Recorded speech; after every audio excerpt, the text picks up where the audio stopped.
My guest today and his family have been helping Arkansans connect with nature for years. Mr. Bill Barnes, owner-operator of Mountain Harbor Marina Resort and Spa. So where is Mountain Harbor? It's nestled in the Ouachita Mountains with a Mount Ida zip code. So where is Mount Ida? It's just down the road, about 13 miles from Hot Springs, Arkansas on Highway 270. Mount Harbor, as the locals call it, was founded in 1955 by Bill's father, Mr. Hal Barnes. At the time, it was a small fishing post. But that all changed when in 1971, Bill became active in the business. As mentioned in the opening, business is creative.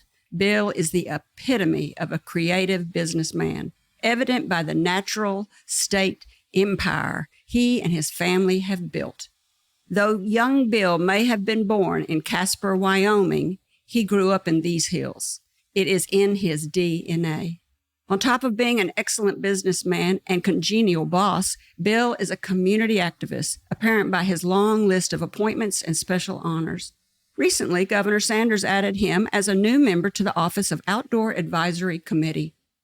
Today, we're going to talk about Bill's business acumen, his Trident family corporate umbrella, and learn about fishing and outdoor activities on the lake, tourism in Arkansas, and here's some history about the Corps of Engineers, lake formations, and dams in southern Arkansas. It is with great pleasure I welcome to the table the outdoorsman, businessman, and community activist, Mr. Bill Barnes. Wow. All true, babe.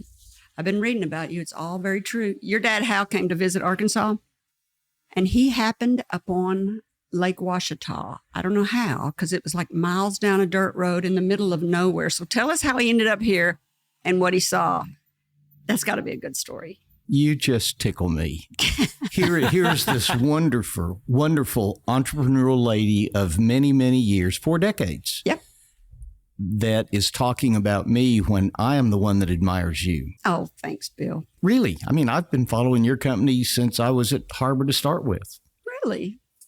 It's important that we fly American flags and demonstrate our patriotism. You've always been a great customer. Well, it's because we want to buy the best flags because they last a long time. They do, and they're made in America. You want to make sure you buy them made in America. I'll tell you something really interesting about American flags, U.S. flags. They are made in New Jersey by a company that is 7 generations. So you're your second generation. My kids are working in mine. They're the second generation. This company is 7 generations old of making American flags. You know how rare that is? Incredibly in rare. Any country, in any world. Mm-hmm. Yeah. Because typically third generation is the beginning of the failure of the generations of that company. What do they say? First generation starts it, second generation builds it, third generation loses it. So, or fourth. Or fourth. Well, don't think they don't get lots of offers from people to want to buy them. Big companies want to buy them, but they don't sell out. That's because they have a love and a passion and too much history. Yeah, I think it's so. just like talking to Megan and looking at Gray. And I mean, there's history here with you guys. And that's just thanks to you, you know, and your foresight. Well, both of you. Yeah, my kids coming to work for their mom. I mean, come on, that can't be easy. Is it easy, Gray? No comment. Yeah, well, So I can't tell you how many times I resigned from my job with my dad, or he fired me. Yeah, I was going to say, we have jokes about how many times my sister has been fired. She's the oldest. She came here first, and she came here too young. After she came here at so young age, we made a rule that nobody could come to work at Arkansas Flag and Banner until they were 30 years old. Right. Of course, we broke it, but you do need barely. to be a little bit more mature. But anyway, tell us about your dad. Okay, well, the way I ended up in Arkansas, I was born in Wyoming, as you mentioned, Casper. Dad was from Oklahoma. Mother was from Malvern, Arkansas. Oh. They married at the University of Arkansas in the 1920s. Dad got out of college in 1933 with a degree in law from Fayetteville. Now, wait. Your mother was from Malvern. Mm-hmm. Dad was from Miami, Oklahoma. But he went to Fayetteville. Went to Fayetteville. Met your mother. Oh, my dad. You know how Dad got through college?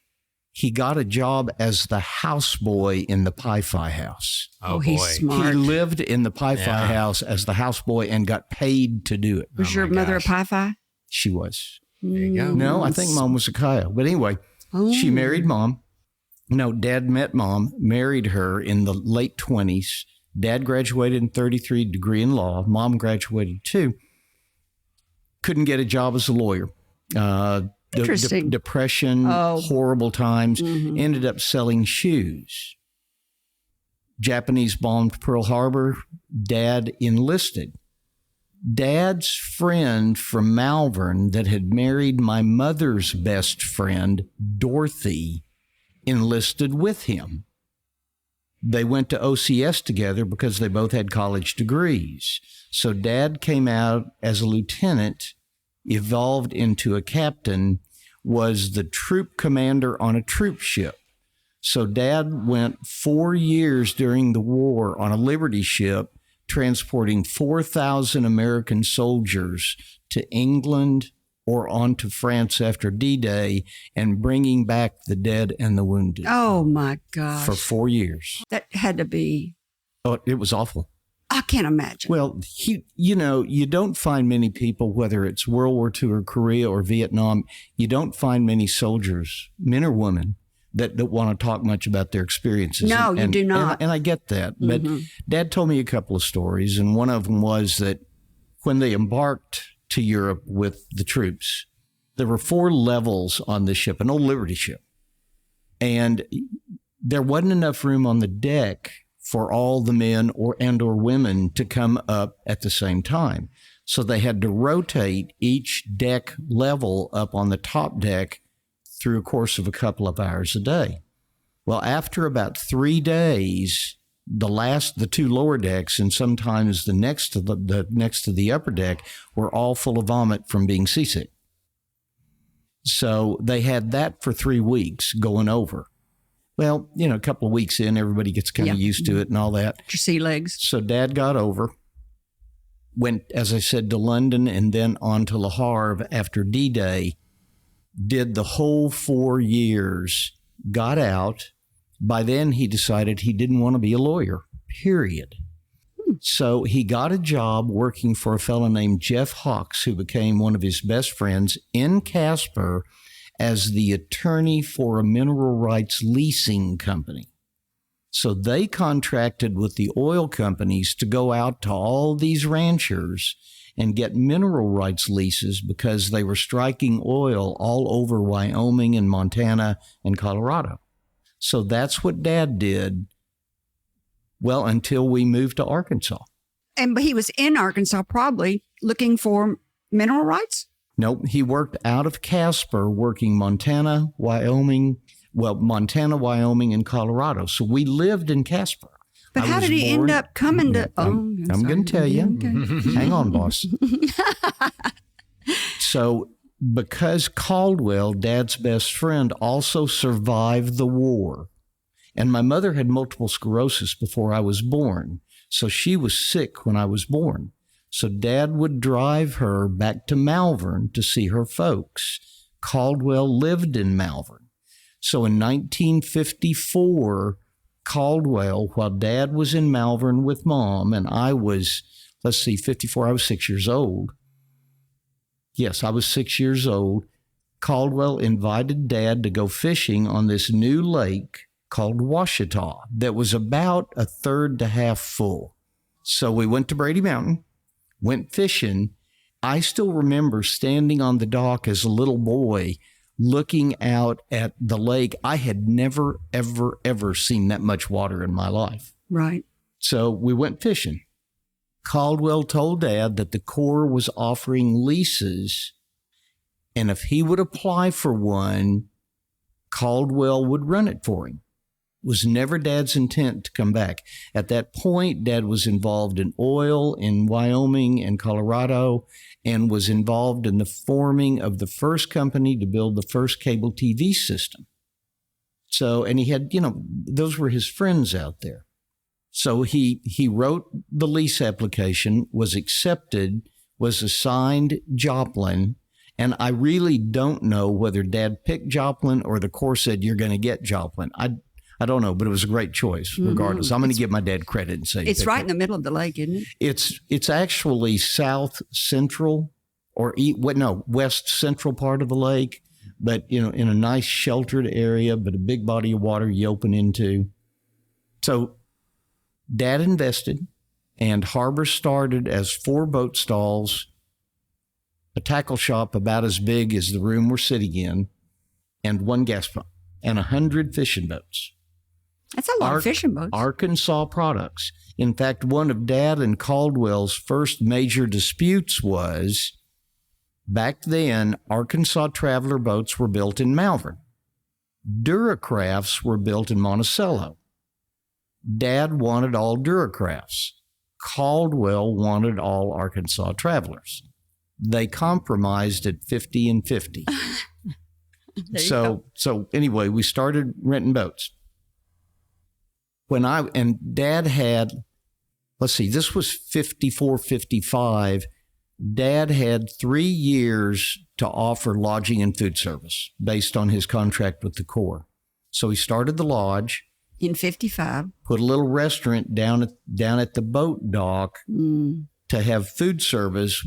By that timeline, the lodge was finished in 57, and the little restaurant at the boat dock moved up and became the restaurant at the lodge, and the building at the boat dock became the new tackle shop. So that's how it evolved. I started washing dishes when I was 10 in the lodge, and he made me work on weekends, and he didn't pay me anything, Gray, not a penny. Yeah, that sounds familiar. Yeah. And I remember my buddies would come by and bang on the door going out to go fishing, walk the bank, go fishing, that stuff, and say, "Hey, Billy, we're going fishing, or we're going out to see Susie or something like that. You want to come?" Which was not nice. And I couldn't. They were teasing you. They were teasing me. So anyway, that's how we evolved. One of my fondest and one of my most challenging memories was the way that we rented boats back then. Now, there were no bass boats. There was nothing even close to a bass boat. People owned motors. Yeah. They kept them in the trunk of their cars. No way. And if they were fairly well-to-do people, they had a trolling motor. The 2 major brands were Silver Troll and Minn Kota, and they would be in the trunk of the cars. We would open at 4 in the morning, and there would be, I still remember, there would be cars lined up all the way out of sight. Next time you come to Harbor, I'll show you where we worked, with people waiting to rig out their boats and go fishing. So they would be backed up to the gangplank, and at 12, 13 years old, down there at 4 o'clock in the morning in a pair of cutoffs, no shirt, no shoes, we would start lifting. We would get a boat off the bank or out of the pond and put it into one of the stalls, wash it out, bring it up on what we called the wash rack, which was just a platform, kick it up on its side, take a bucket, throw some water in it to wash the minnow dirt out from and the worm dirt out from the day before, put it into a stall, tie it off, go up to the car, get the motor out, the gas tank out, the trolling motor, the battery, the tackle boxes, carry everything down, put it in the boat, fill out a boat card, put paddles and boat cushions in, seat cushions in, and then rent it to you. And if it was a 14-foot low side, it was $2. A 14-foot high side, $2.50, and a 16-foot was $3. And we'd push them out. Well, by 6 or 6:30 or 7, we had all 100 boats out. Mm-hmm. Wow. How many kids were it? There were probably 4 of us working. Yeah. That's working fast. No different than sewing great big flags. Yeah. Probably did it every day for 4 or 5 months out of the year. We did. And Gray, one of the interesting things is Ouachita was so hot then. The fishing was so good. By noon, the boats started coming in with limits.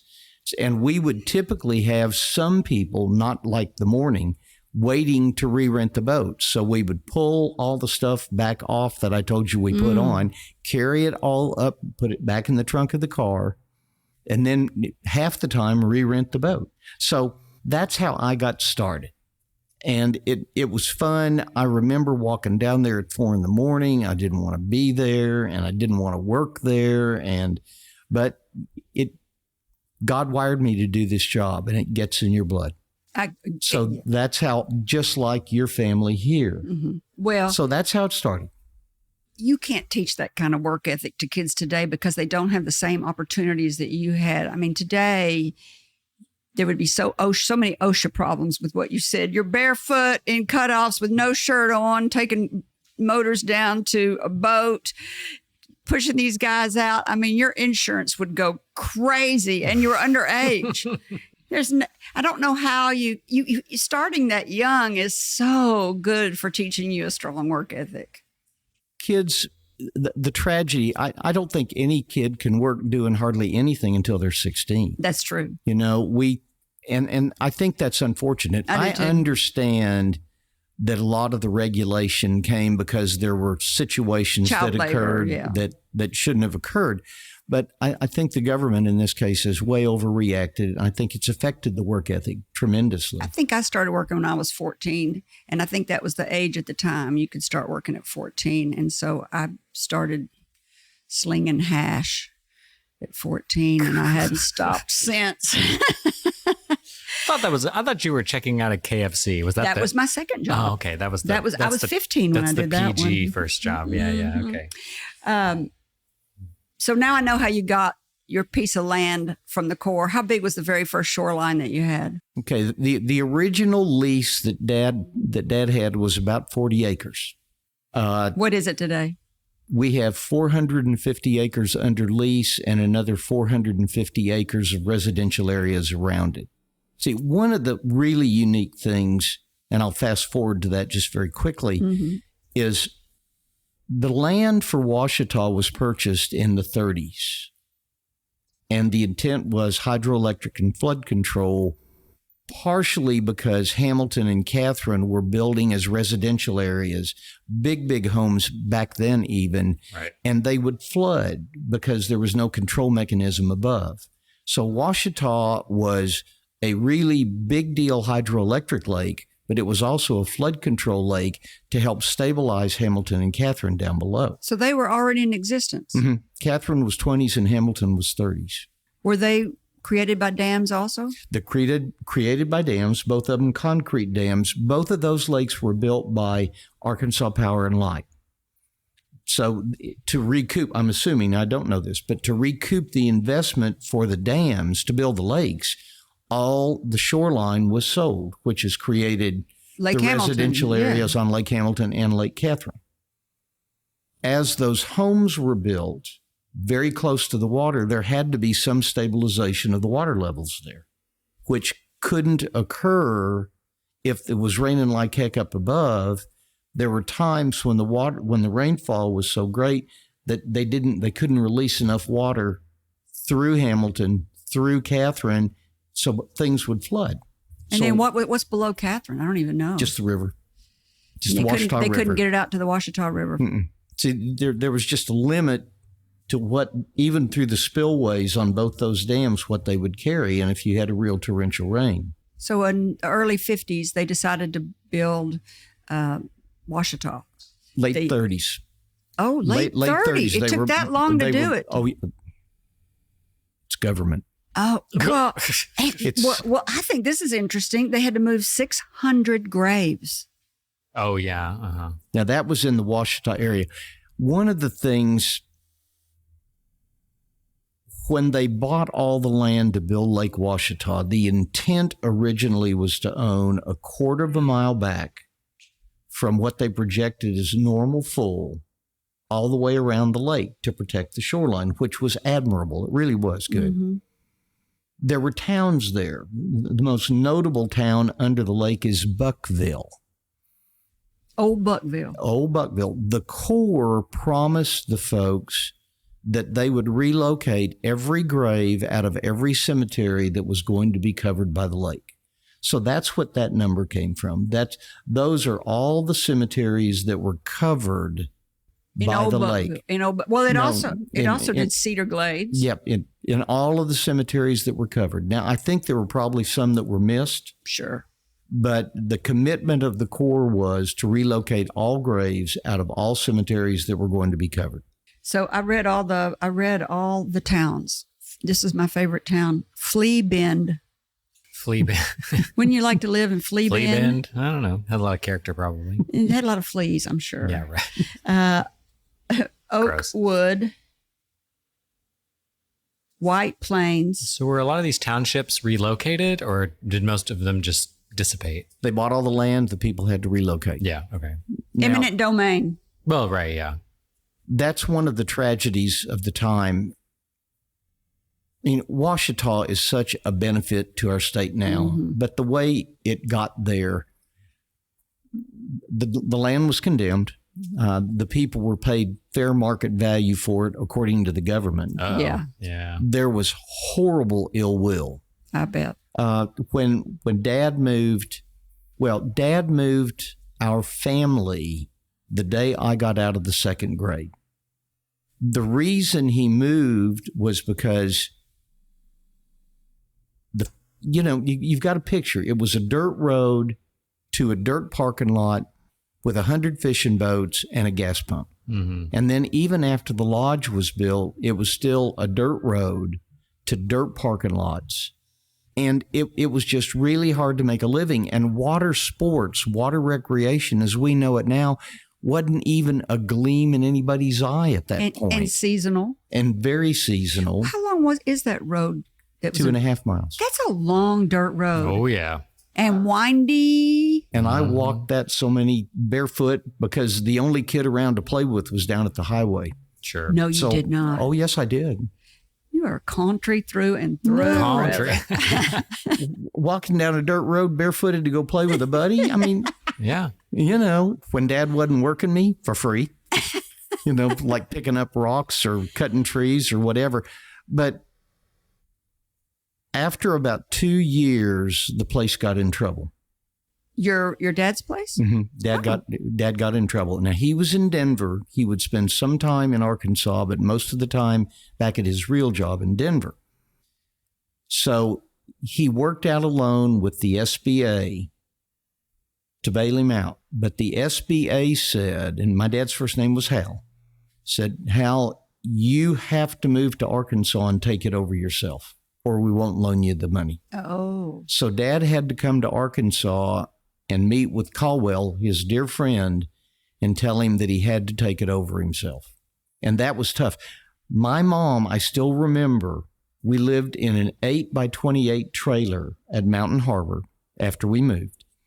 And I still remember Dad made me and my mother and my brother sit on a log about 100 feet from the trailer while he and Caldwell had multiple drinks, and Dad told Caldwell that he was going to have to take it over. No. I remember that. I mean, we sat out there, it seemed like all night. Now it wasn't, but How'd Caldwell take it? Not good. Dad couldn't help it. He had to have the financing, and it was tragic. Fortunately, the family stayed friends. Caldwell's son, Dan, who is my age, actually 9 months exactly older than I, lives at Mountain Harbor with his wife, Anita. And so we've all stayed friends, but it was tough for a while. Did Caldwell stay on working? No, Dad couldn't afford to keep him on. Dad literally had to take it. So I still remember driving up to the house, riding up to the house in the school bus in Denver. We had moved to Denver. Got out of the school bus. There's a moving van sitting there and our car. And my mom said, go in the house, go to the bathroom, get in the car. That's it. And we came to Arkansas right then. You didn't know we were going before that? Oh, I knew. Oh, you had been listening. But I mean, it's, you're going to move, but that's Then it different happens. than moving. Yeah. So I didn't realize that. I thought Hamilton and Catherine happened after they created Lake Ouachita, but I had it exactly backwards. I don't know why I felt like that. And when they built the dam for Lake Ouachita, I think it's called the Blakely Dam, it's not made out of concrete, is it? This is so cool. I mean, it really is. Blakely Mountain Dam took 5 years to build, started in 49. They closed the gates, started filling in 54. It is the largest earth dam in the world.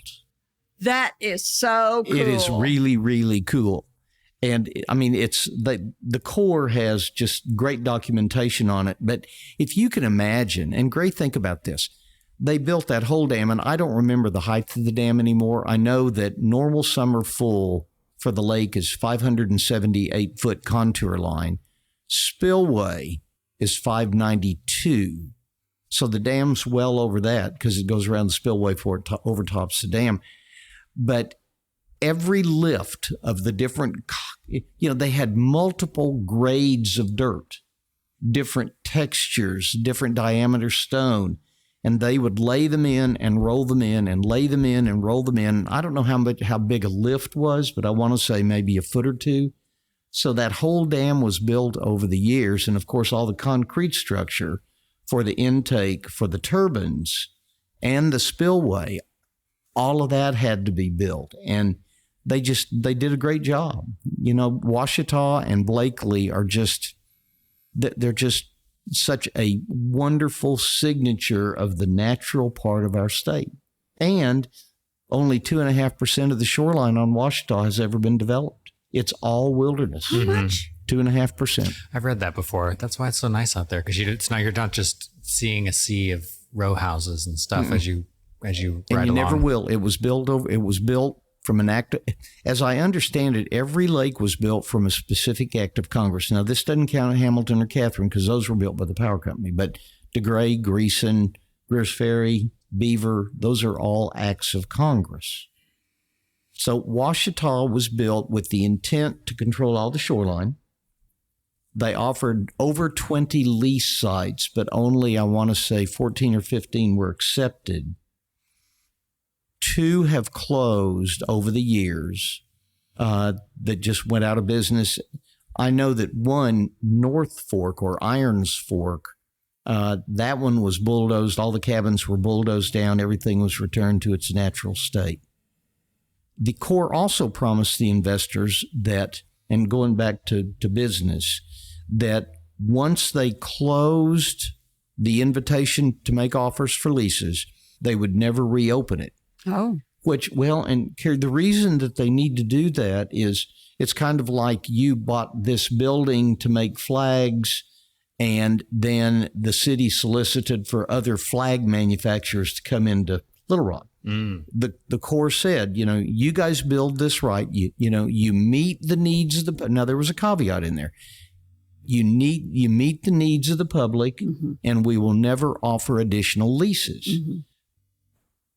I spend my whole life building Mountain Harbor, and then they open up 6 more leases, and we have Hyatts and Sheratons, and that wouldn't be fair. Typical though. But it wouldn't be, and they've honored that. That's good. They really. What have happened in honored Norfolk? They didn't offer that lease to anybody else. They did. It went through multiple. Well, I don't know whether it went through multiple owners, but it was in financial trouble for quite a while. It was opened and closed and opened and closed.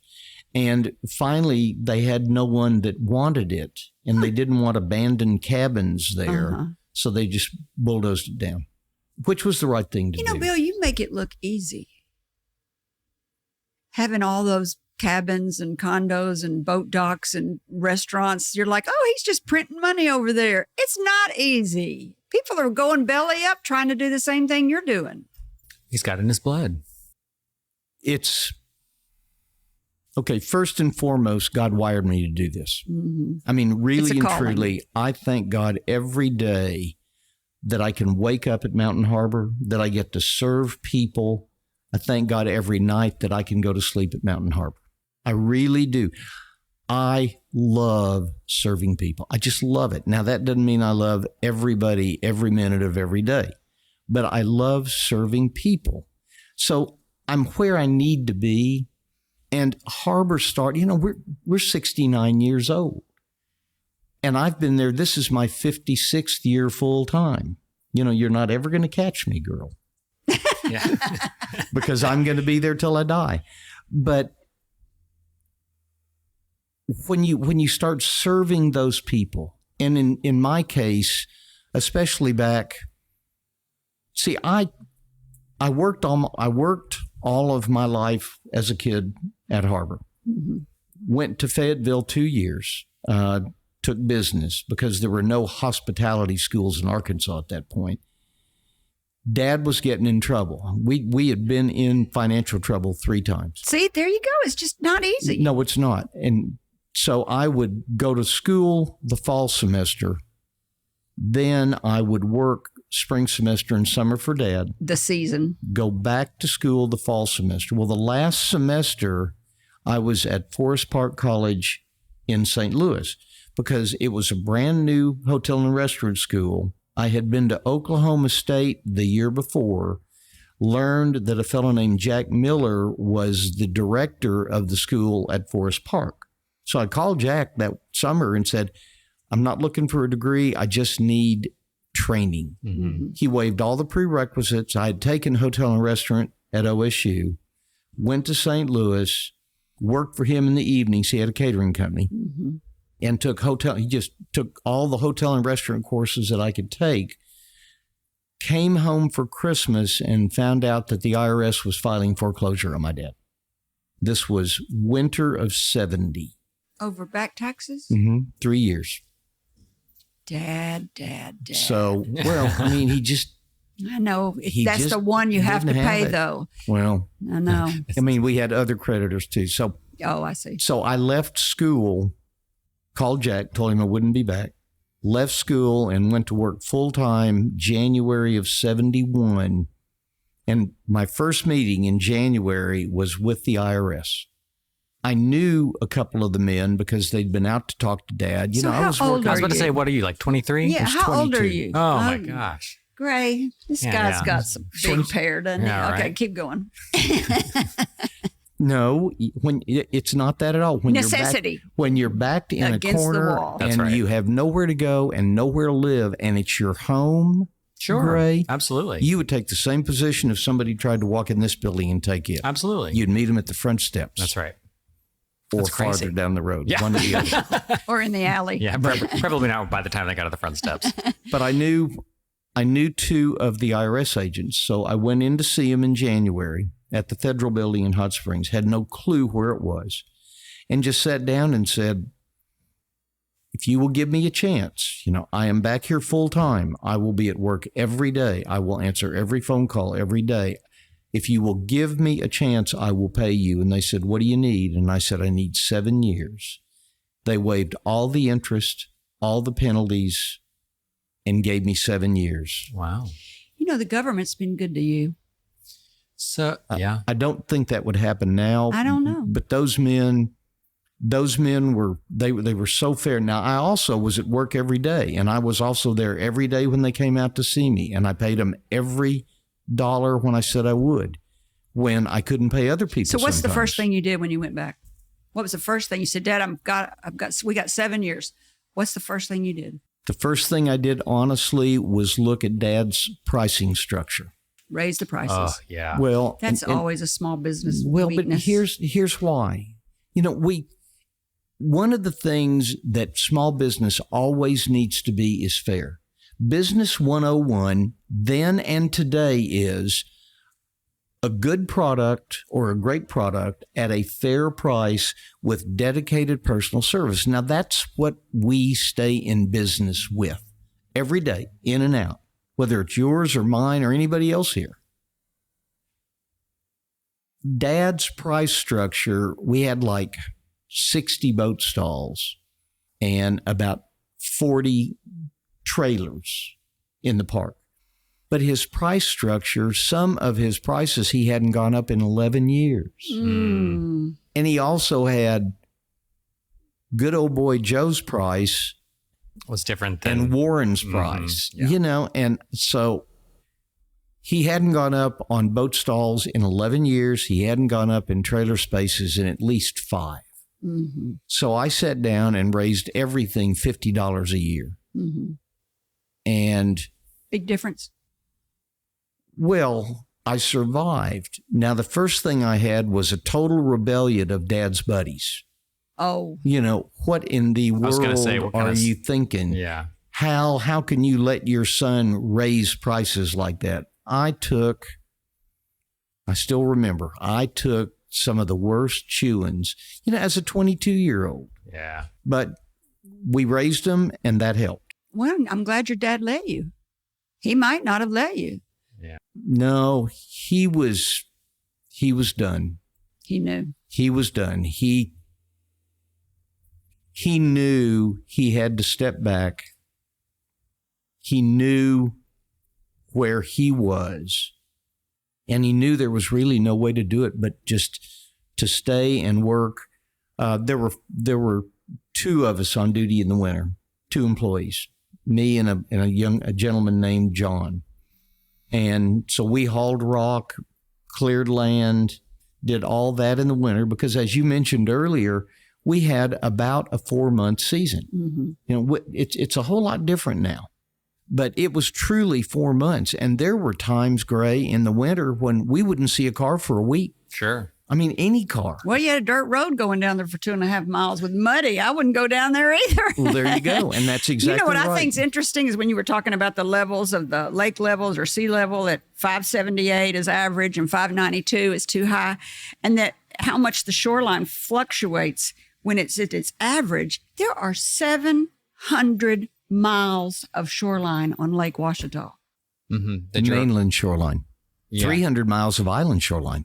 I hadn't thought about that. There's 1,000 miles of total shoreline. For anybody that hasn't been to Lake Ouachita, there are islands out in the center. So you get in your boat, even if it's a John boat. I've gone out there in John boats. And you go out there and you throw out your tent, throw out your sleeping bag, collect some firewood, get you some whiskey, and sit by a fire all night long with nobody around on your own little Gilligan's Island. It is fantastic. It is fantastic.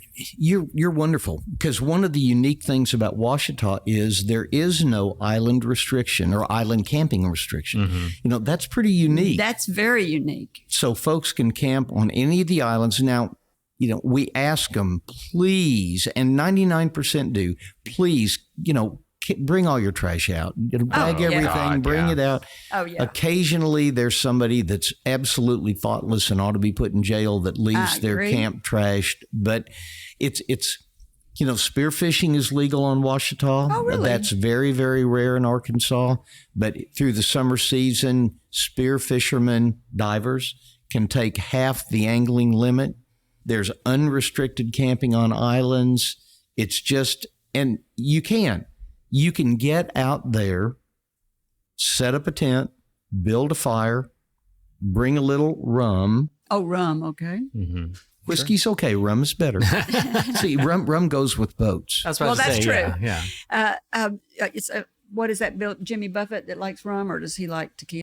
No, he's pretty much margaritas. Yeah. Oh yeah, Margaritaville. Oh yeah, you're right. So you'll think this is fun, Bill. But one year I had a bunch of kids, 4, and we couldn't afford to take a vacation. Ray, are you about to remember this? I already know what you're talking about. So for my vacation after July 4th and the flag season was over, I had my husband take me out there and put me on an island with my children. And every day we sat out there. We camped out there for, I think, 5 days or maybe a week.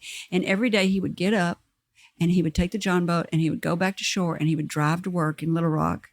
And then at night he would come home, sell flags. Get back in the car, drive back out to the boat, get back in the boat out to the island, have dinner, go to bed, wake up in the morning, put on a collared shirt, boat back to shore for like 6 days in a row. God love you. And then while we're all out there abandoned on the island because there's no boat, there's the daily thunderstorm coming through in the middle of July. And Mom is just hollering at us as loud as she can. Hold down the tents. If anything blows away, I'll never forgive you. I remember standing in the rain on an island in the middle of Lake Ouachita going, if we survive this thunderstorm.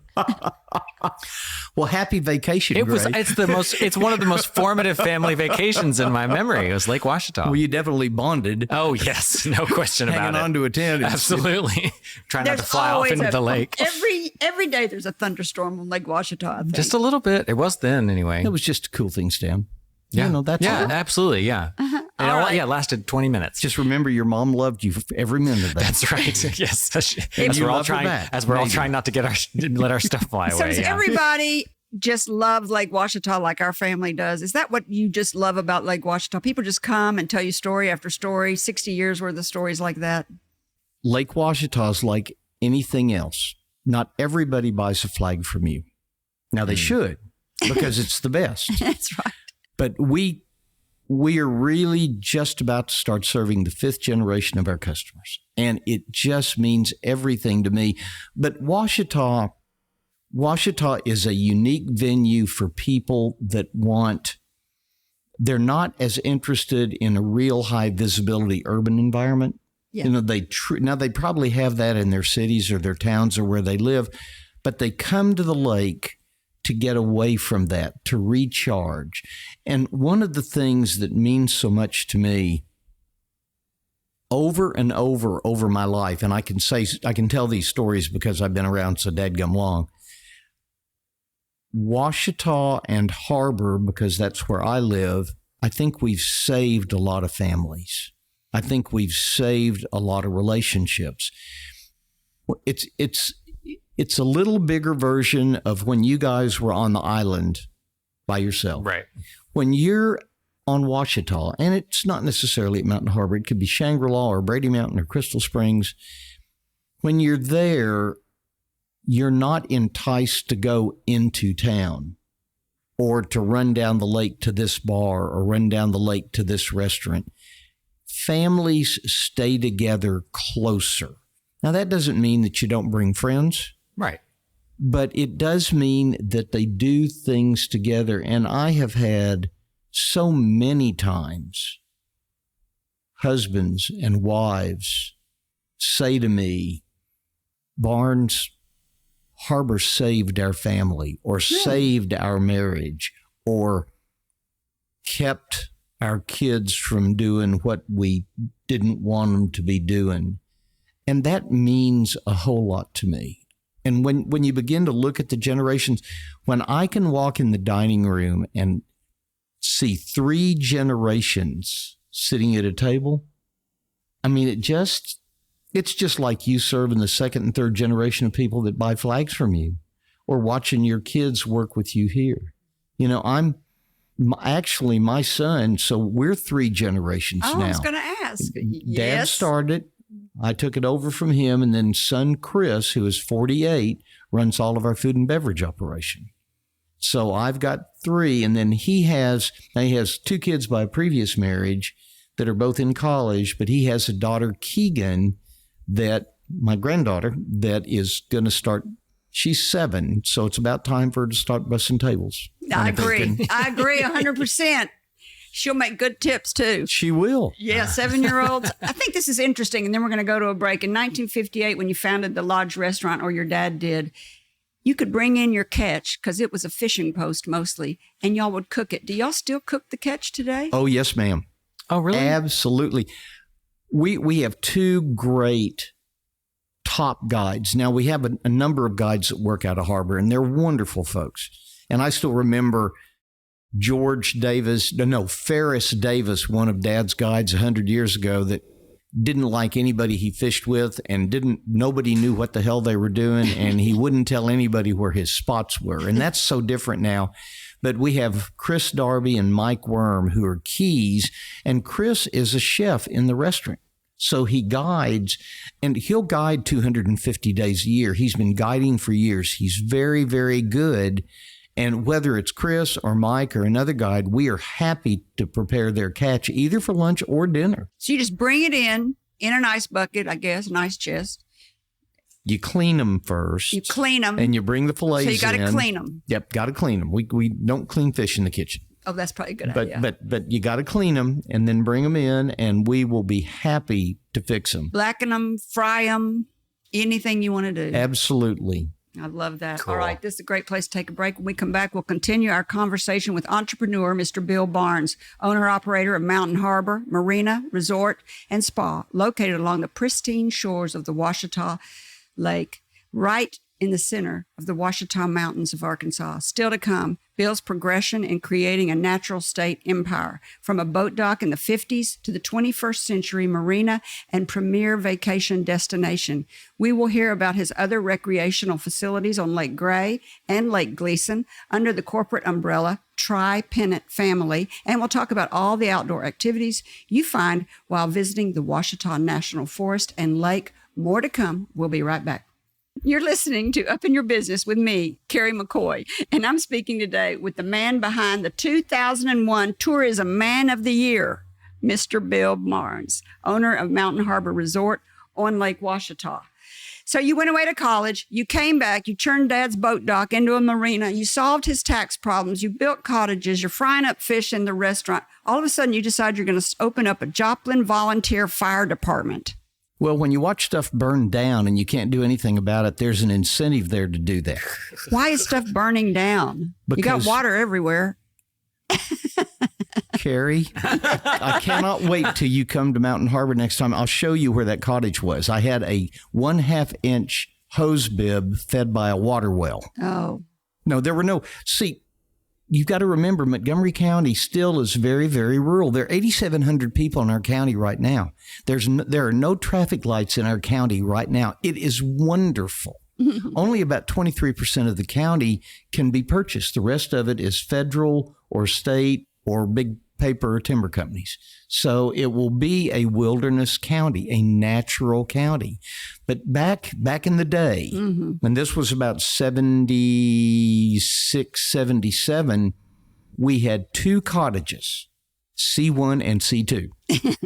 And I still remember Sugar Woods from Shreveport running down the sidewalk in front of the guest rooms, screaming, Bill, Bill, our cottage is on fire. And I ran down from the house, which was 100 feet from the end of the lodge, and C1 was on fire. The window air conditioner in the wall had set the wall on fire. I had a 1/2 inch garden hose. Now, at the time, there were 2 fire trucks in Montgomery County, one in Mount Ida, one in Norman. Neither one could leave the city limits because it would void all of the insurance in the city if the fire truck left, which makes sense. Sure. So I called my buddy, Scotty Brakefield in Mount Ida, who was the fire chief at the time. I said, Scotty, I've got a cottage on fire. Is there any way you can come help? I'll be right there. So he brought Mount Ida's fire truck. Between C1 and C2 was a great big oak tree. Now, C1 was gone. I hid behind that oak tree with my 1/2 inch garden hose, spraying it on the wall of C2. I still remember before Scotty got there, when I would hit that wall, it would just go psst and steam. The wall was getting so hot. Scotty got there, put up a water curtain between the 2 cottages and saved the cottage. So after that, I made myself a promise that we would have some semblance of a fire department. So I talked the county judge into getting me 2 civil defense. There was a program, it was a rural fire program, and they were offering military trucks for brush trucks. And so we went to Fort Chaffee in Fort Smith, the county judge and I, got 2 1960 Vietnam-era 3/4-ton pickups out of the woods, got one running, towed the other one home, got them running, and that was Joplin's first fire department. A farmer gave me a 100-gallon gas tank that he didn't need, that I rinsed out, and Falk Supply in Hot Springs sold me an 8-horse pump for $5 a week. So I built the first fire trucks with 100 gallons of water, an 8-horse pump, and the Forest Service gave me some rakes and 4 20-pound dry chemical fire extinguishers, and that was our fire department. Did you say rakes? Like fire rakes. Oh, okay. You rake a fire line. If you're you dealing mean. with a wildland fire, you rake down to the mineral soil, and that should stop the spread of that fire. So fire rakes. Boy, you've learned a lot. Well, Arkansans, rural areas. You got to learn to do stuff. People take care of themselves. They fend for themselves. But anyway, we started in 1979 with 4 volunteers, and we now run. We've got about 18 active volunteers, 26 on the rolls. We run about 120 to 140 calls a year out of our fire station. That's a lot. You've been the chief for 44 years? I've quit so many times and they won't let me. Yes, I have been the chief for 44 years. And I think I remember seeing a Coast Guard fireboat. Yes, ma'am. It was impressive. Where did that come from? Well, Kerry, because we're a fire department, we got called to go out and fight fires on the lake. Really? Uh-huh. Then let me tell you how you do that if you don't have a fireboat, with a pickle bucket. 5-gallon pickle buckets. Yeah. Well, remember the old Scoop bucket brigades that you see? Oh my gosh. When they were throwing buckets of water on stuff back in the old days on the Bucket movies? brigade, yeah. Well, it's the same darn thing. If all you have is a bucket and water, you'd go to the shoreline, Gray's exactly right. You'd scoop up water, you'd walk up and throw it on the fire. So anyway, we put our first fireboat together over 20 years ago. There was a program back about 23, 24 years ago where Arkansas Forestry, as an agent for the U.S. Forest Service, could screen federal property at the federal level. So they got a fireboat for a gentleman on beaver. And I looked at that and watched that and thought, well, if they can do that for him, they can do that for me. And they did. And they did. So we now operate fireboats on 3 lakes, both at Lake Greason at Self Creek, Iron Mountain on DeGray, and we operate the 47. What you're thinking is the 47, which was one of 5 prototypes for the new fleet of heavy weather motor lifeboats that the Coast Guard was building. So after they tested her and ran her, we were able to get her through the support of Jay Dickey and Governor Huckabee at the time. And we got her here from Ilwaca, Washington, and then built her into a fireboat. Zach McClendon at Sea Arc Boats was a friend of mine. And I called Zach and I said, would you, if I could get a 47-foot motor lifeboat to you, would you retrofit her for me cheap? Mm-hmm. And he said, how in the hell did you get one of those? And so anyway, we took her to Sea Arc and they retrofitted her for us. And then we put her in the water. We've had her 21 years now. It's impressive. It's very cool looking. I remember it. You remember it? Yeah. So let's go ahead and talk about those other 2 lakes. You somewhere along the line decided that you were going to get into a resort on DeGray and you partnered with somebody. Was that to fill a niche of corporate companies wanting to have organizations stay competitive together? Huh? Stay competitive?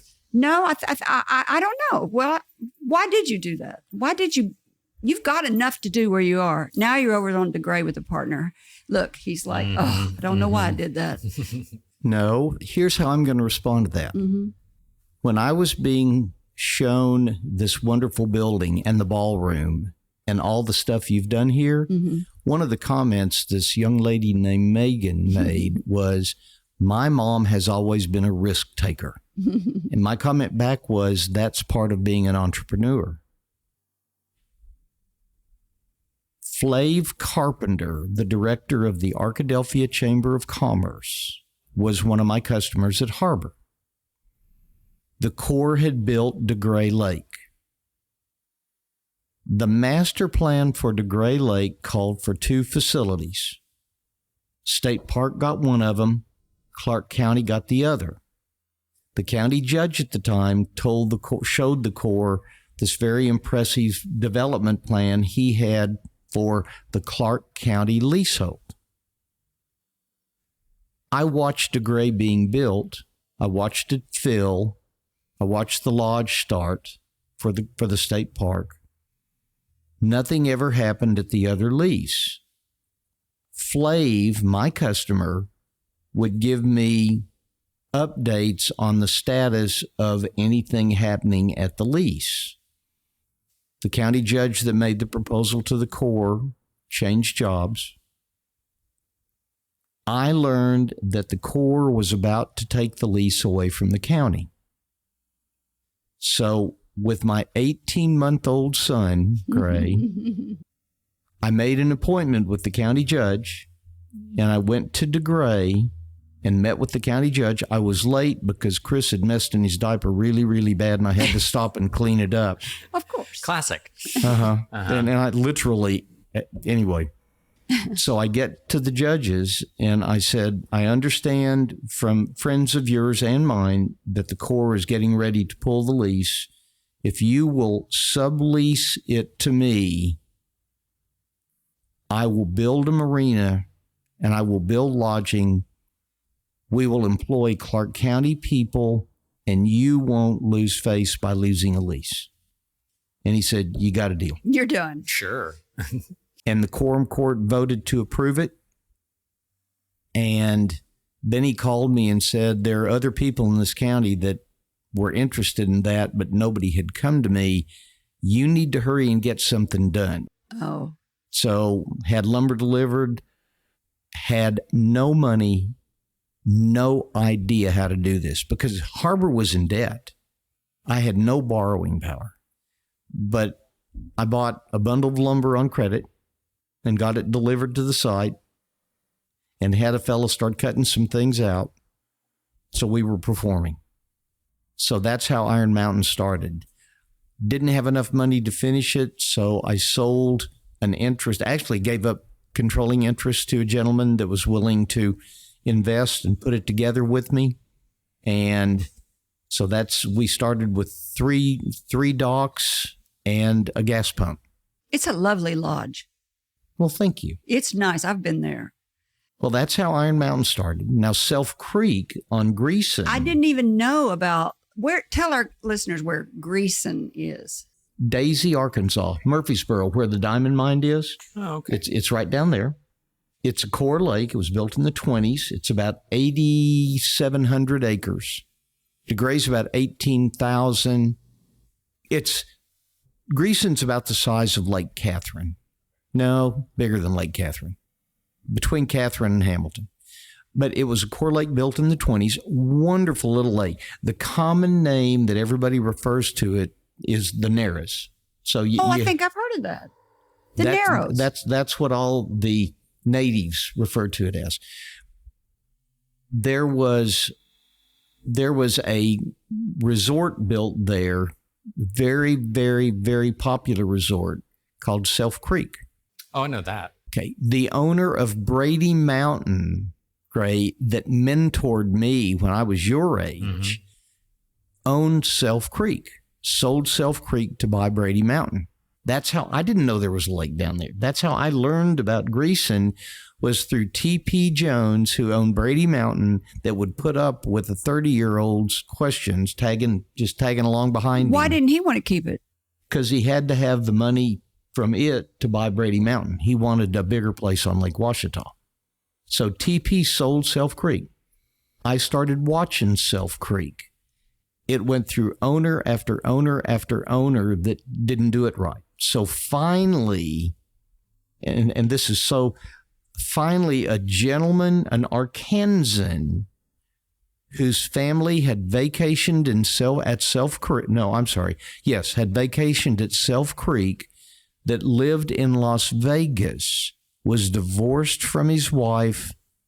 They had 2 daughters.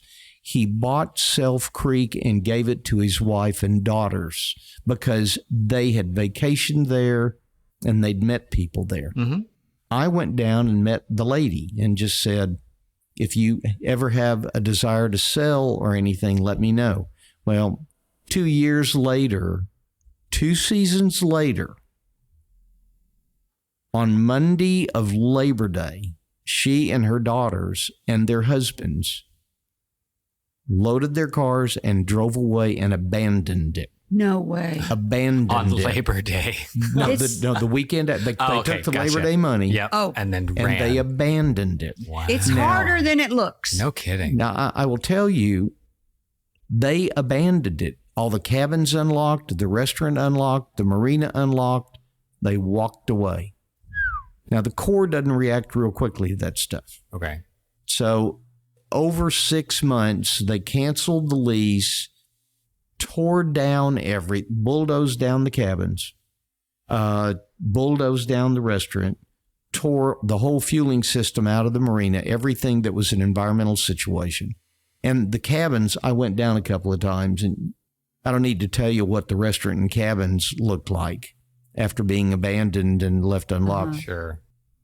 But the Corps said, okay, we have enough lessees that have been through this place. There were like 12 or 13, that we're just not going to do this again. You either know what you're doing or we don't want you to talk to us. So they put it out for a proposal.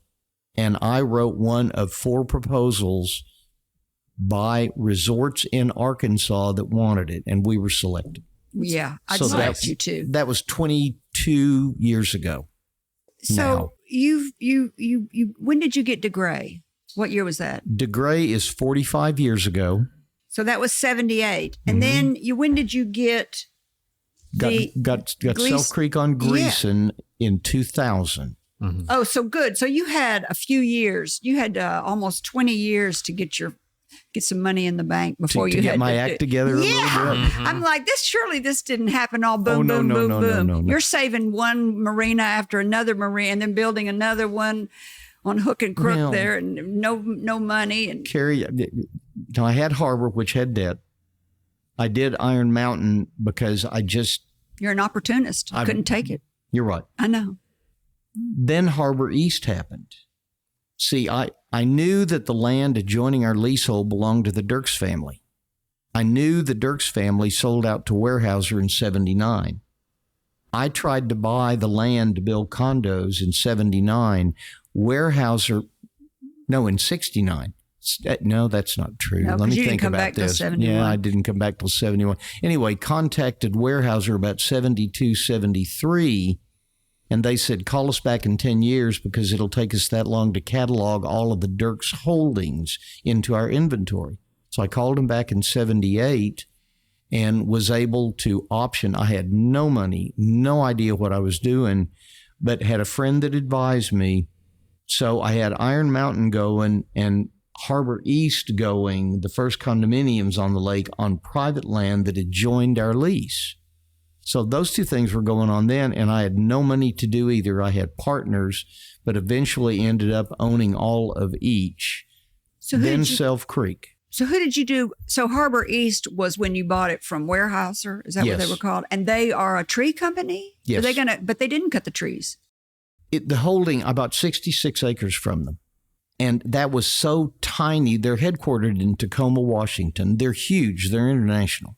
The whole tract that is now Harbor East and Harbor South was minuscule. Now it was 400 acres, but so tiny for them, they just didn't want to mess with it. Because that's all they had right there. They didn't have any adjacent No, property. It was just this weird little 400 acres right there. Yep.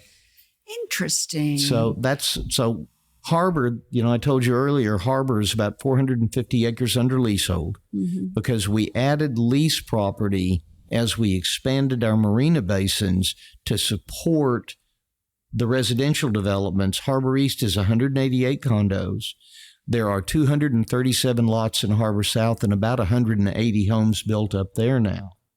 What's Harbor South? That's the residential area adjacent to Harbor East. Mountain Harbor. So it's the same land. You've just grown more over that way. That's correct. So people can now buy houses right there. On property they own. And if you get a lookout above your house, you can see the lake because you can't actually be on the lake. No, you can't be on the lake, but there are some lots within Harbor South that have gorgeous lake views. Yeah. Just gorgeous, up on top of Hickory Nut Mountain. So what's fun about Harbor now, when you go back and think about 100 boats, one gas pump, and getting up at 4 a.m. You still get up early? I still get up early. I don't open the marina and close the restaurant anymore. Thank goodness. Oh, I work with the most wonderful people.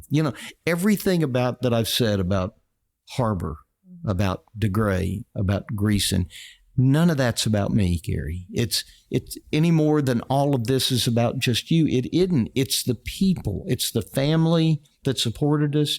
It's all the wonderful people that make it happen. So you ended up calling this umbrella over all these properties you own on these 3 different lakes, the Tri-Pennant family, because I think you really do think about your employees and the people that you work with as family. Is that why you ended up naming it? What does the name Tri-Pennant family, and how did you come up with that?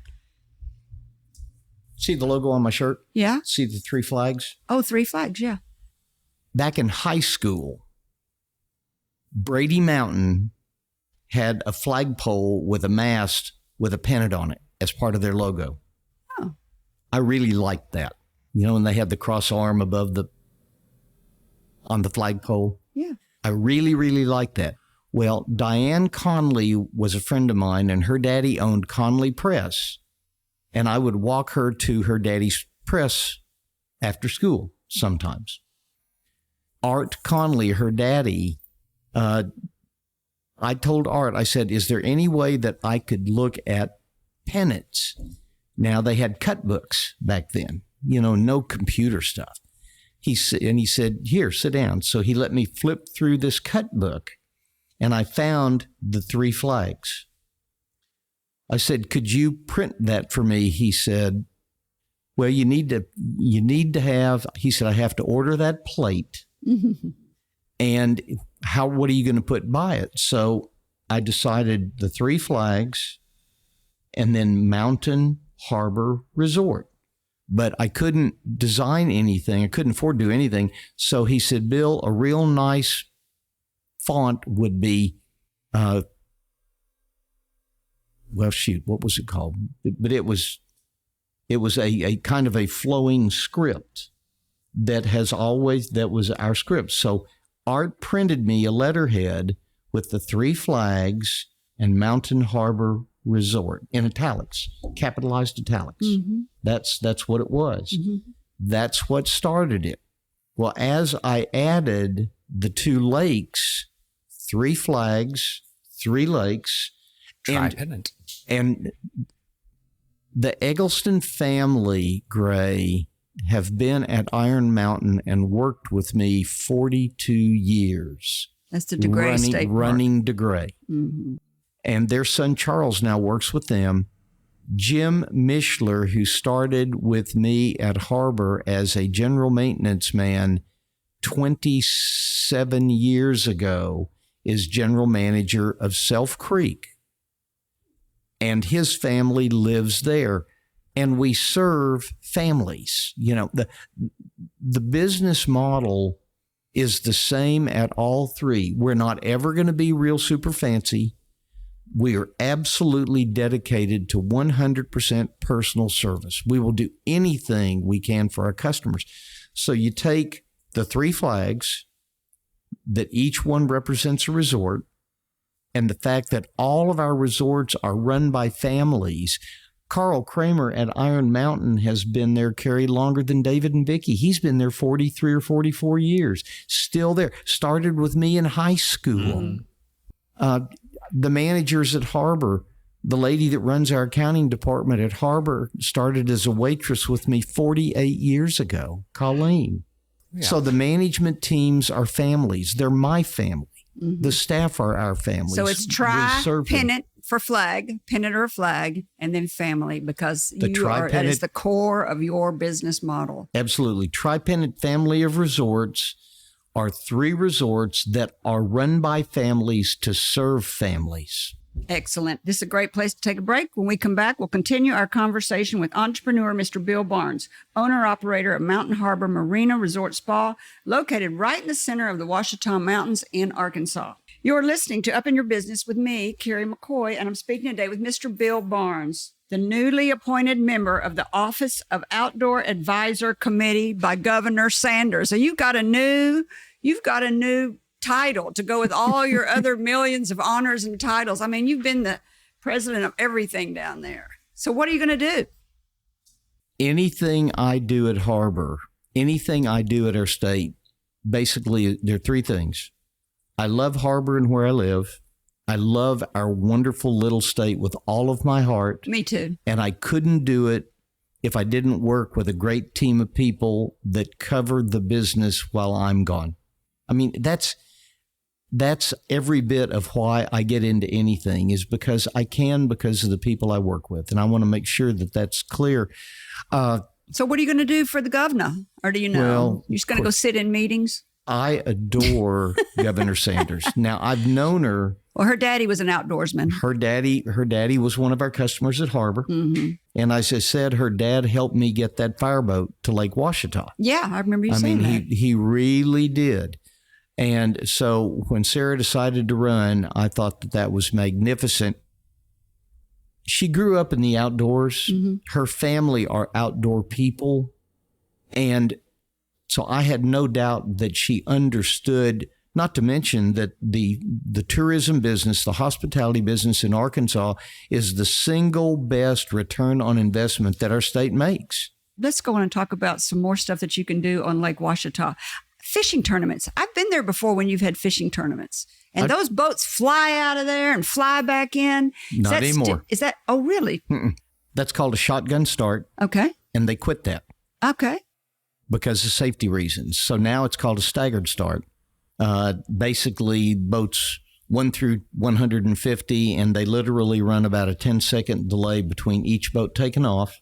And then those boats all had a return time that gave them credit for the time they lost in takeoff. Like you said, it used to be you just throw your fishing pole in and you pull out a fish. Is it still that way? Not exactly. Fishing is, when I was on the Parks and Tourism Commission, fishing was the 5th attractor for people to come to the state. Fishing is still extremely popular and extremely good. Ouachita is a great fishing lake, but it's matured. It's 70 years old. So the cover's a little different. The structure's a little different. I learned all this stuff from Chris Darby. So, and so you have to work at it a little bit more. For folks that are listening to us, Mm-hmm. if they want to go fishing on Ouachita, and I'm not selling guide services, but it's a great big lake. Mm-hmm. And if they want to go and they really want to learn how to fish on Ouachita, they need to hire a guide a couple of times. Mm-hmm. And summer fishing, although it's still good, actually summer fishing is now better than it used to be. I think probably more because the guides have adapted and they know how to do it better. But summer fishing is tough. Spring and fall fishing is really good. Crappie fishing in the spring, oh, Kerry, it is great. And crappie are so good to eat. Oh, they are. So fishing's good. So this is what I've heard. This is what I've read. Trophy striped bass, largemouth bass, heavyweight catfish. I don't know what that is. Great big old catfish. Big. I'm surprised that was in there. Brim, white spotted bass, crappie, and walleyes. Is that still all in there? Mm-hmm. Stripers are still in there. They are not the most popular fish to eat. You don't want to eat those. Yeah. Well, oh no. You just take the strap out. You get the smaller ones and you clean all the red out of it, all the veins and all that stuff. It's good. You cut it into small pieces and fry it up that way. Crappie are great. Brim are wonderful too. Walleye, it's so interesting. Walleye has become a species of choice for fishermen. But you've got it's a totally different technique to fish for them. Bass is still by far the most popular. And they are obviously great to eat. Do you fish? Not since high school. I don't have the patience for fishing. It's a job. It's a job. No. Harbor's a job. Oh, harbor's a job. When you get off work, you're not going fishing. Well, I used to fish when I was in high school. And then it's a real job and you're working every day. And the first thing you do is you loan your tackle to people that want to go fishing that didn't bring stuff. Well, and it never comes back right. And pretty soon it's all torn up. What's your favorite thing to do on the lake? Take a party barge, go out to an island. I have 2 rescue dogs, port and starboard, and a wonderful partner named Merle. We will go out on the lake, pull up to an island. I'll get the lodge to fix a couple of cheeseburgers to go. And we let the boys out. One is an 11-year-old half Australian Shepherd, half Golden named Port. The other is an 8-year-old Golden named Starbird. Nautical names, of course. Sure, right. Port and Starboard. And we let them out on the island. And then Merle and I will eat a cheeseburger, and they will run and sniff and play and swim. Oh, man, that sounds late awesome. in the afternoon because I work all day. Watch the sunset. Yep, that's part of the deal. You have a favorite island? No. Oh, you wouldn't tell me anyway because everybody will go. I would tell you. You would? Yes. Just maybe not on air. But I don't have a favorite. Now, there are two that I will tell you, and if you ever come out and you want me to show you, I'll take you out to both. One is called P&T Point, and it's down part of the Island 26 structure. Look, I'm writing it down. And it's named P&T Point because Parks and Tourism met there years and years ago. Oh. Bud Schamberger, Jim Gaston, all that group. And I watched Jim Gaston and Bud Schamberger back when jet skis were first coming out. Watch them get on a jet ski and take off out on the lake in their suit. Oh, I love that. In their suit. Their business suit? Uh-huh. Parks Well, and Tourism. now Schamberger and Gaston always had this competition. You know, one was going to outdo the other. And we brought in a couple of jet skis because they were new and unique for them to just look at. Next thing you know, they're on their... Oh, gosh, I love that. That's like Ouachita for you right there. Oh, yeah. Well, and Gaston had cowboy boots on, if you could imagine. So that's P&T Point. Okay. And then on down one island chain east toward Brady, there's a beautiful little cove called Killer Brim Cove that was named by Paul and Barbara Harville. Paul used to be president of the chamber here in Little Rock. But they would swim out there, and you know how those little brim will come up and nibble on you? Mm-hmm. Well, that apparently was a place where they just could get no rest because the brim would just nibble at them all the time. So they named it Killer Brim Cove. And those are both beautiful places where you can see the sunset. So I want to list everything you can do: fishing, sailing, boating, houseboats, skiing, day trips, hiking, 40 miles worth of hiking through the forest, diving, horseback riding still, I'm assuming. Yes. Dining, camping, lodging, and there's property for sale. Did I miss anything? No. Scuba diving's great. Spearfishing is still great. Spearfishing. The Lovett Trail, which is the trail you mentioned, is actually almost 50 miles long. And it's beautiful, beautiful lake views all the way. It runs east to west on the north side of the lake, south side of the lake. What am I doing? And it's beautiful. Houseboating, rental houseboats, several operations there. And you know, one thing, Kerry, that you've kind of shown your age, dear. I do that a lot. Nobody water skis anymore. Oh, what do they do? We do. What do they do? We did. Oh, kneeboard? They kneeboard and wakeboard and surfboard. Oh, wakeboarding. Yeah. All these big boats that are out there, that it's unbelievable what those boats will do. But they don't get up on skis anymore? My husband was the king of slaloming. I love to slalom. No, I was standing down at the marina back a few years ago, and I was looking at these boats, and they were wakeboard and surf boats. You know, and I'm talking to the kids on the marina. I'm saying, because when I bought boats, they were that $8,995. Yeah. I said, so what do those boats run? Are they $70,000, $80,000? And the kids looked at me and said, that one's about 150. Oh, that my one's about gosh. 160. That one's about 140. Dang. And they were circling, waiting for fuel. Yeah. Gorgeous, magnificent boats, but with computers where they have ballasts in them, Kerry, where they shift water from one side to the other to create more wake to the right or to the left. And Inner tubing was the one all my kids always liked. We always loved that. Get on there and sling them around. Now you've got the Big Mamas and the Maxo tubes and all those good things. Big lounge chairs with drink holders. Oh, yeah. That they tow behind the boat. So I know that the governor wants to bring in more tourism, and I know this is a selfish thing for me to say, and I know you're going to disagree with me, but I don't want more tourism. The lakes are full enough for me. I'm selfish. I like it just the way it is. I don't want everybody to know about how awesome Arkansas is, even though I'm making this podcast that you can listen to anywhere. But Arkansas is awesome. I have a business in Miami, and I have to go to Miami every month. And it's, tourism is its number one industry probably. And whenever I come home, I am just grateful that the people that live here. The people that work here live here, because those people down there don't care about that city. They just come in, trash it, leave. And I know you probably disagree with all of that. Is Lake Ouachita full? Can it take more? Do we want people to come and experience it? I'm not going to tell you I disagree, okay? I love the people we serve, and I love having the opportunity to meet new people that share the same values and appreciation of the lake. Those that don't, those that trash an island, or those that come in with the intent of just staying drunk for a weekend and being obnoxious, I would rather they not come to Ouachita. The vast, vast majority of the people on any of our three lakes, the Tripennant family, those are good, wonderful, caring people that are doing the same thing that you did with your kids on that island. They're bonding with their families. Mm-hmm. They're welcome.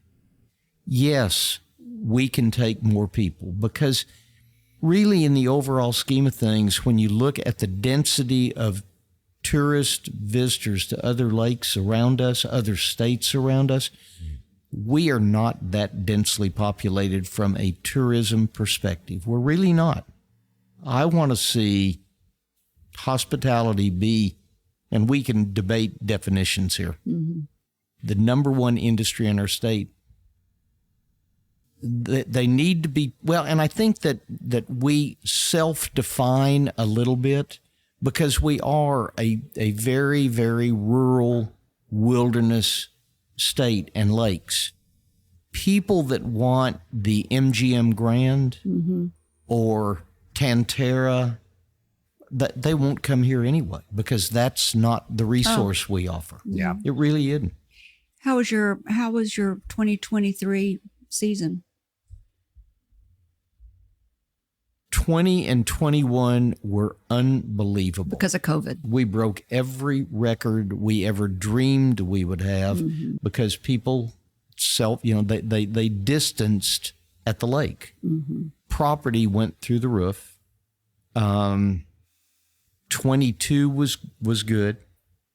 22 was good in every area except lodging. We are seeing a decline in lodging for two reasons.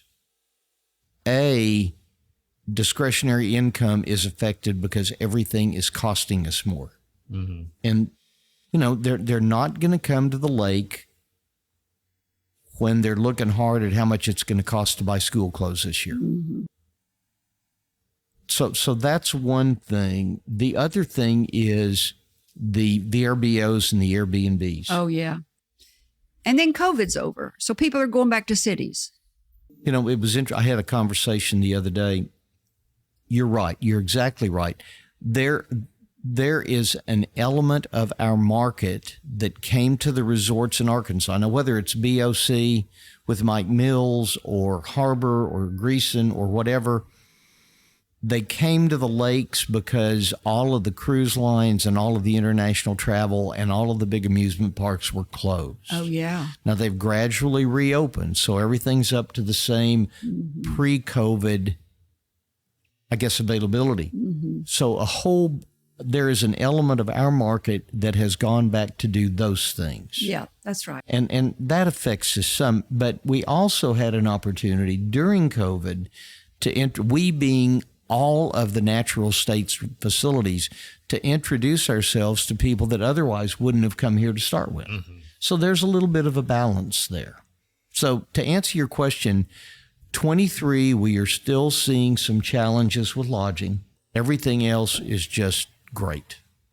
And it's fine. Well, fall's my favorite time of year over there. I love Lake Ouachita in the fall. There's nobody on the lake. You can after Labor Day. Yeah. I like over there. So I'm going to see you in the fall, and I may hire a guide. I think that's a great idea because my husband likes to fish. And that might be a great idea. I love talking to you, not only because I love your business, as you love mine. Thank you very much. But the entrepreneurship, the risk taking, the looking for opportunities, the listening to life, you have done every bit of everything that makes a great entrepreneur. We're kindred souls. I have a gift for you. Yes, we are. Absolutely. I have a gift for you. It's a Wyoming flag. A desk said it's a U.S. flag, an Arkansas flag, and that's Wyoming. It's got a buffalo on it. Oh, that is so wonderful. Now, do you make these? I don't make those little ones. I buy them from that company that I told you about at the beginning of the show. That's a 7-generation flag making company. Do you make the stands, or do you have the stands? Nope. Oh, I have them all. I have them all downstairs. You want some more? Well, You're thinking about adding another flag to that? no, I have a little military vehicle museum. I was going to ask you about that. You have Montgomery County Military Museum. Kerry, there is no possible way that we, the citizens of the United States, that can sit here in this room and talk about anything we want to talk about without fear of reprisal from somebody. There's That's no true. way we could be here were it not for the men and women of our armed forces for over 200 years that have defended our nation and they gave their lives for us. I put the little museum together over 20 years ago with one little old Jeep that I didn't know what was. And as I drove it around, people would say, "What is that?" And a fellow would say, "Can I bring my dad to see that?" Oh. So I decided if a World War II Jeep was good, then a Korean War and a Vietnam era would be better. So I got one of each. More people wanted to see them. It was never my intent to do a museum. But as you get into it, Probably like the fire department. that's right. As you get into it, you Listening to life again. You build relationships. Our lives here, Greg, Kerry, Flag and Banner, that I'm always going to call Arkansas Flag and Banner, incidentally, whether you've changed it or not. That's perfectly fine. Think of all of the evolution that was because of relationships. All of it. All of it. All of it. Friendships, mentoring, relationships, the confidence our bankers had in us. When maybe we didn't deserve, speaking for me, didn't deserve the confidence that was assigned. Anyway, so the little museum started evolving, and then I would have a Boy Scout troop that wanted to see it, or a special forces group that wanted to have a reunion there. So it's evolved over the years, and it will always be free. We now have about 45 vehicles, everything from World War II through current Humvees. They're all just, it's not. How many cars are in there? I don't know. What is it about men and automobiles? They love them. It's machines. Men love machines. They love cars. I don't get it. But we have, we have some gun trucks. We have some stuff like that. We have some replica weapons on some of them. But every week now, somebody wants to go through we don't market it. We don't. Where is it located? It's in our maintenance department yard. It's on your property. It's a quarter of a mile from my house. It's on the property. But it's there for one reason. I mean, I cannot tell you what it means to me when people walk in there, whether they're former service people or not, and their little kids can climb on the machines. They bring their parents that were veterans. Mm-hmm. They are veterans, and the whole building is for one purpose, and that's to honor the armed forces of our country, to provide a venue where veterans can tell stories and where kids can touch and feel rather than seeing them on a computer screen. It means everything. Experiential. So experiential. that's is it a the museum. nonprofit? No, it's a for-profit because I wasn't willing. If you have a nonprofit, every vehicle in the nonprofit has to be owned by the nonprofit, and it can never revert back to individual ownership. Yeah. And I wasn't willing to do that. I don't blame you. There'll never be a charge, but I wasn't looking for the nonprofit status. I was looking for a way to honor our armed forces. Anyway, It's your own nonprofit. It's your very own nonprofit. Bill, I've enjoyed visiting with you so much. Well, got one more thing. Oh, good. We have a cottage that we call the military cottage. We dedicated it to the military. And we always offer a 10% discount to all veterans. And one of the things that we actually are looking for right now are more of these little stands. We can find them with the American flag on them, but we couldn't find them with the Arkansas flag. Oh, well, after the show, I'll hook you up. Okay, because we need some of these with the American flag and Arkansas flag, because every time a veteran arrives, when we know they're coming, we put one of those in the unit. That's very nice. In closing, to our listeners, I want to thank you for spending time with us. We hope you've heard or learned something that's been inspiring and enlightening, and that whatever it is, will help you up your business, your independence, or your life. I'm Kerry McCoy, and I'll see you next time on Up in Your Business. Until then, be brave and keep it up. If you liked this video, subscribe to our YouTube channel by clicking on the picture in the center of the screen. For more of Kerry's interviews, click either video on the right of the screen. And as always, thank you for watching.